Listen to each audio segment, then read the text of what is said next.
Nagarjuna sir Badshah అంతే. బాద్షా కిరీటాన్ని కంటెస్టెంట్స్కి పెట్టి ఒక్కొక్కరి నుంచి నిజాలను బయటికి కక్కిస్తున్నారు. రమ్య ఆ రోజు దువ్వాడ మాధురి దగ్గర కళ్యాణ్ కోసం ఎంత నీచంగా మాట్లాడింది. అమ్మాయిల పిచ్చోడు, ఎక్కడ పెడితే అక్కడ చెయ్యిలు వేస్తాడు, నాకు ఆ విధంగా చెయ్యి వేస్తే చంప పగల కొడతా అని ముద్ర వేసింది.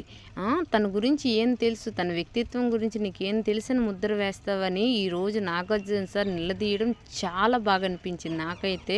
మీకేమనిపించిందో కామెంట్ చేయండి. అదేవిధంగా పాపం కళ్యాణ్ అయితే షాక్లో ఉండిపోయాడు, అయోమయంలో అయితే. కానీ రమ్యకు మాత్రం కళ్ళు తిరుగుంటాయి, వీడియో చూపిస్తారు, ఈ విధంగా నిలదీస్తారని అనుకోకపోయి ఉంటుంది నాకు తెలిసి. కానీ తనూజ ఏం పాపం చేసిందని రమ్య అండ్ దువ్వాడ మాధురి గారు ఆ విధంగా మాట్లాడుతున్నారు అసలుకి. ఎప్పుడు కూడా కళ్యాణ్ ఒక చిన్న పిల్లల్లాగా ట్రీట్ చేసిందే తప్ప, ఒరే నువ్వు నాకంటే చిన్నోడు రాని ఎన్నిసార్లు అనలేదు. మీరు వినలేదు ఒకసారి కూడా, బయట నుంచే వెళ్ళారు కదా, ఎందుకు వినలేదు? ఆ విధంగా ట్రీట్ చేసింది కదా. ఎలాగ ఈరోజు మీరు ఆ విధంగా మాట్లాడతారు తనూజ కోసం? తనూజ సూపర్ అసలుకి. ఆయిషకు కూడా దిమ్మ తిరిగి షాక్ ఇచ్చింది. పాపం రీతు పవన్ అయితే ఇక్కడ నుంచి విడిపోతారు.